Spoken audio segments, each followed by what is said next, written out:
Parliament में हमने कहा था कि कास्ट सेंसस को हम करवा के छोड़ेंगे, और हमने ये भी कहा था कि 50% की जो कैप है, जो आर्टिफिशियल दीवार लगा रखी है, उसको भी हम तोड़ के हटाएंगे।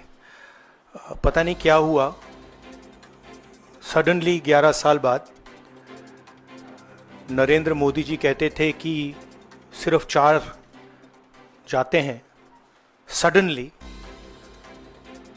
कास्ट सेंसस का अनाउंसमेंट किया। हम इसको सपोर्ट करते हैं, पूरी तरह सपोर्ट करते हैं, मगर हम टाइमलाइन चाहते हैं। हम जानना चाहते हैं ये कब तक होगा, और ये एक पहला कदम है। तेलंगाना एक मॉडल बना है कास्ट सेंसस के लिए, और वो ब्लूप्रिंट बन सकती है। और कास्ट सेंसस को डिज़ाइन करने में हमारा पूरा सरकार को ऑफर है, पूरा समर्थन है कि हम डिज़ाइन करेंगे, क्योंकि डिज़ाइन बहुत ज़रूरी है। क्योंकि 2 एग्जाम्पल्स हैं, एक बिहार का डिज़ाइन है, दूसरा तेलंगाना का डिज़ाइन है, उसमें ज़मीन आसमान का फ़र्क है। और मैं दोहराना चाहता हूं कि कास्ट सेंसस पहला कदम है। हमारा जो विजन है, एक बिल्कुल नया डेवलपमेंट का, विकास का पैराडाइम हम कास्ट सेंसस के माध्यम से लाना चाहते हैं। सिर्फ रिजर्वेशंस नहीं, मगर हम सेंट्रल सवाल पूछ रहे हैं कि चाहे ओबीसीज हों, दलित्स हों, आदिवासी हों, उनकी देश में कितनी भागीदारी है। कास्ट सेंसस से एक प्रकार से पता लगेगा, बट कास्ट सेंसस से आगे जाना है। हमारे इंस्टीट्यूशंस में, संस्थाओं में इनकी कहां कहां पार्टिसिपेशन है, पावर स्ट्रक्चर जो है उधर कितनी पार्टिसिपेशन है, ये नेक्स्ट स्टेप है। और हम चाहते हैं कि इस डायरेक्शन में कास्ट सेंसस जाए। हमने एक और चीज कही थी, कांग्रेस पार्टी ने रेज की थी, मैनिफेस्टो में भी था, article 15(5). Article 15(5) is reservation in private education institutions. ये कानून है, ऑलरेडी कानून है, और हम चाहते हैं एकदम इस कानून को एनडीए की सरकार, बीजेपी की सरकार इंप्लीमेंट करना शुरू करे। सेंसस को डिले किया है और अपोज किया था, हम इसको वेलकम करते हैं। ये हमारा विजन है, इन्होंने अडॉप्ट किया, बहुत अच्छा, मगर हम चाहते हैं कि हमें डेट्स बताए जाएं, किस दिन तक ये सेंसस होगा, बजट में इसका पैसा आना चाहिए, अभी बजट में पैसा नहीं है, और फिर जो डेवलपमेंटल विजन है वो हमारे सामने प्रेजेंट होना चाहिए।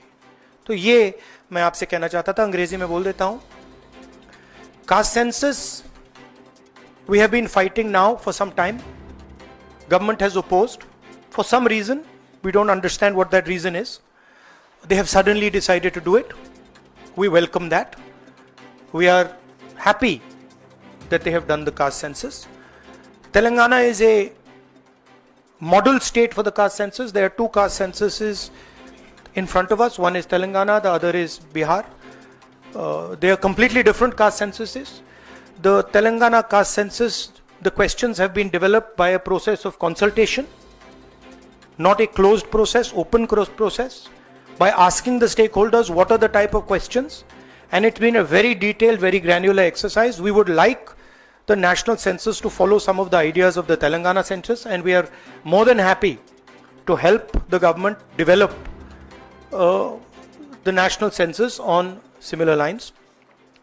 We've had 2 other issues that we have discussed which are also central, which is the 50% cap on reservations. Now this is becoming an impediment. This is becoming an impediment to development, to progress of our country, and to the progress of backward castes, Dalits and Adivasis, and we want this 50% barrier to be eliminated and broken. We have stated that. We have achieved We have put enough pressure on the government to get the caste census done. We want a date by when it's done. We are going to put pressure on the government to make sure that 50% cap is destroyed. And after that, there is a third thing, which is the Article 15(5), which is reservation in private educational institutions. It is already a law. We want that law to be implemented as soon as possible. So that is broadly the structure. We see the caste census as a new paradigm of development. And we want to go beyond the caste census. We want to understand what is the participation of 90% of our population in the power structure of our country. Where are they participating effectively and where are they not participating? And we want to give them participation and access to power. So we are absolutely convinced in the Congress Party that the caste census is a first step of a completely new development paradigm in the country, and we are going to push this paradigm through one way or the other. It doesn't matter what the BJP thinks. We have shown that we can pressure the BJP into doing the caste census. We are going to show you that we are going to pressure the BJP into doing 15(5) and also removing the 50% cap. I think every Congress member, every Congress worker, every single person who has fought for the caste census, and there are millions of people, activists from the backward communities, Dalits, Adivasis, I'm very proud of what you have done. This would not be possible without the effort, without the hard work that you have done. It has been a sustained campaign that we have run, and I'm very proud of every single person who has helped us in this campaign. Thank you.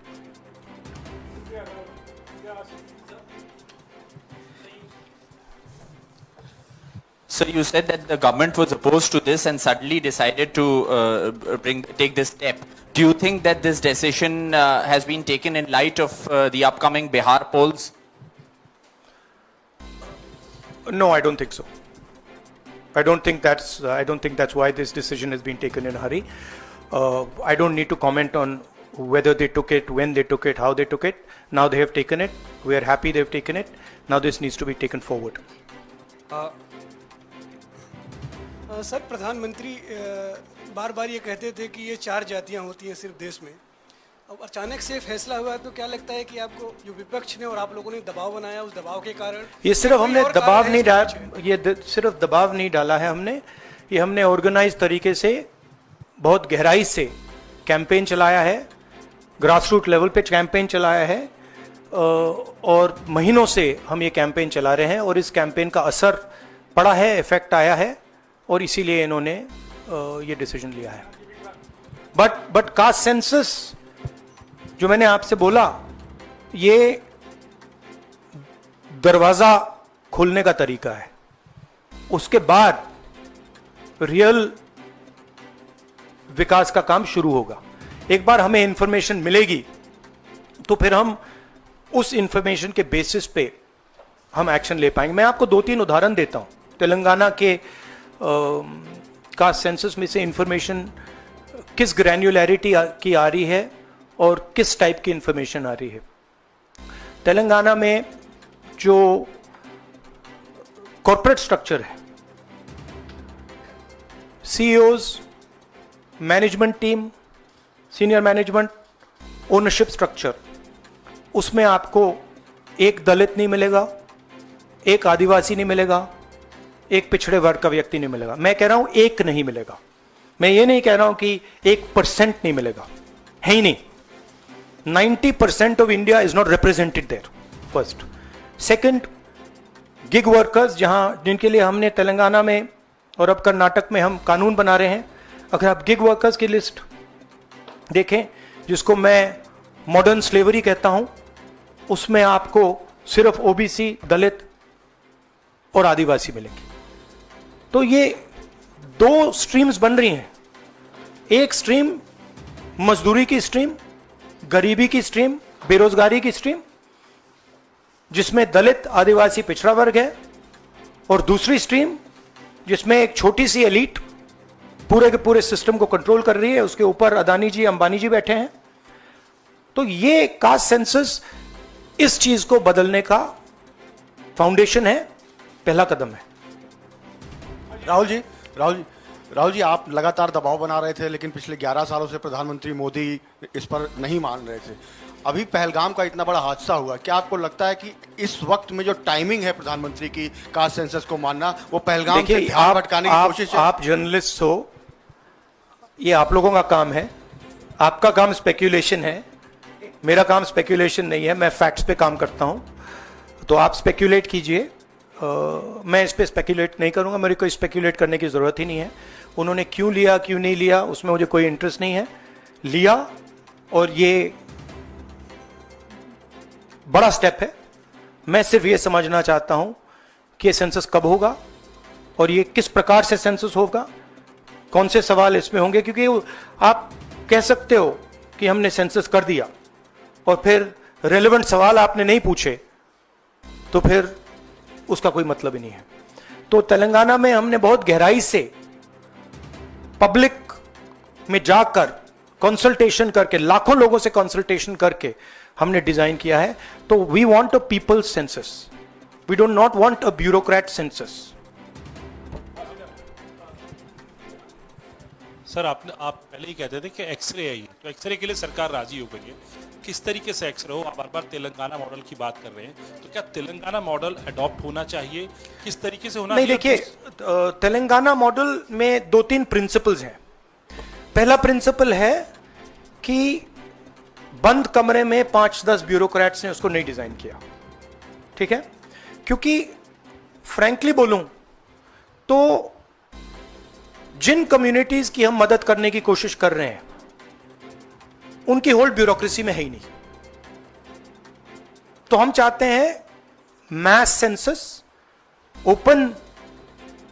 Open technology का census, जहां हम stake holder से पूछें आपको actually design में आपकी क्या राय है, आप डिजाइन के बारे में क्या सोचते हो। यह तेलंगाना का first principle. Second principle Telangana में कि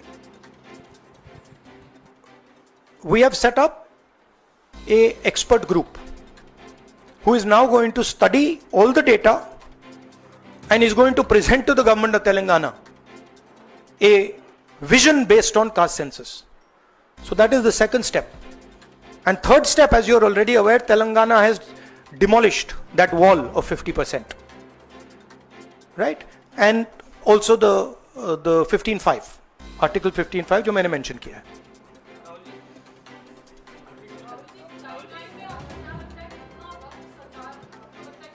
मुझे लगता है, मेरी इमीडिएट सस्पिशन है कि ये वो वुमेन्स बिल वाली स्ट्रेटजी टाइमलाइन वाली है, but I hope that better sense prevails. अच्छा, नो, आई वांट टू से one other thing which is frankly बहुत जरूरी है, और आज ये शायद कास्ट सेंसस से भी ज्यादा जरूरी है। मैं आज कानपुर गया और वहाँ पे जो टेररिज्म के विक्टिम थे उनसे मैंने बात की, परिवार से मैंने बात की। कोल्ड ब्लडेड तरीके से उनके बेटे को मारा गया है, बिना मर्सी के।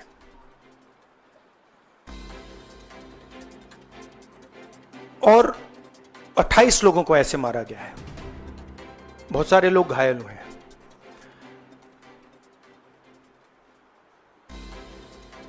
मैं इस पे कमेंट नहीं करना चाहता हूं ये कैसे हुआ। मैं सिर्फ ये कहना चाहता हूं कि जिन लोगों ने ये किया है, जो भी हैं, कहां भी हैं, they have to pay for this and they have to pay for it properly, not in some half-hearted way, ऐसे आलतू फालतू तरीके से नहीं। they have to pay for it properly, कि इनको याद रहे कि हिंदुस्तान के साथ ये नहीं किया जा सकता है। हमने क्लियरली ऑपोजिशन की और सरकार की मीटिंग में क्लियर हमने लाइन दी है, यूनानिमस लाइन, कि जो हुआ है एक्सेप्टेबल नहीं है।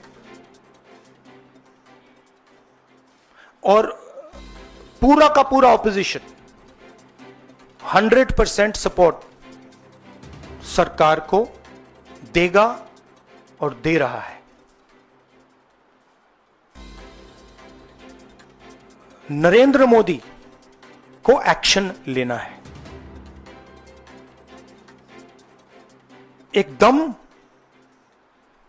एक्शन लेना है, और पूरा का पूरा विपक्ष उनके साथ खड़ा है। जिन लोगों ने यह किया है, दे हैव टू पे द प्राइस फॉर दिस। जो परिवार है, उन्होंने आप लोगों को मेरे थ्रू एक मैसेज दिया है। एक्चुअली प्रधानमंत्री जी को उन्होंने मुझे कहा कि आप प्रधानमंत्री जी को यह बताइए, तो मैं 28 जो हमारे शहीद हैं उनके साइड से प्रधानमंत्री को आपके माध्यम से मैसेज दे रहा हूं। प्रधानमंत्री जी, उन्होंने कहा है कि हमारे जो बच्चे हैं वो शहीद हुए हैं, हम चाहते हैं कि आप उनको शहीद का दर्जा दीजिए, रिस्पेक्ट दीजिए। ये मैं कहना चाहता था। आप सबका बहुत बहुत धन्यवाद। Thank you. शुक्रिया राहुल जी, शुक्रिया शुक्रिया शुक्रिया शुक्रिया Rahul ji. We are saying,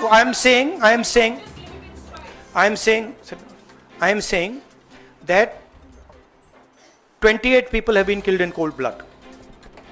Okay? It is pretty clear who is responsible for this. The people who are responsible for this must pay a price. The Prime Minister has to take action, right?